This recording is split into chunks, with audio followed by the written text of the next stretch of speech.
The Land Rover is that survivor. First came into service in the 1950s, the Series 1s, moving into Series 2s. They were threatened briefly by the Austin Champ, which was brought out specifically for the British Army, but was quite heavily engineered and fell out of favour, fell out of service, and they were replaced by militarised Land Rovers.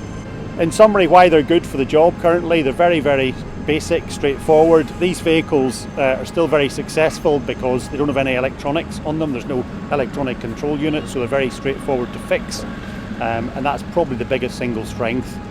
So in the field, on operations around the world, you're not going to have the workshop backup you would have in the UK, so it's absolutely critical to have vehicles which can be fixed with limited resources, limited parts.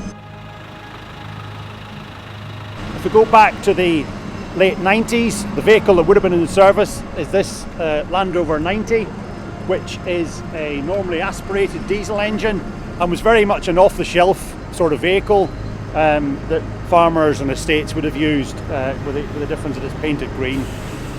Land Rover HS Wolf came into service in 1998 and they're still providing sterling service today.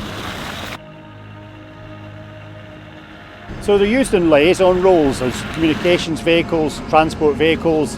Currently they're used very much in a training role for deploying in operations. On operations themselves, we generally try and go for an armoured vehicle. So these are training platforms, normally carrying radios and command posts. We couldn't operate without having a vehicle like the Land Rover. The aim of Mudmaster is to develop driver training on and off road, navigation skills using old style maps.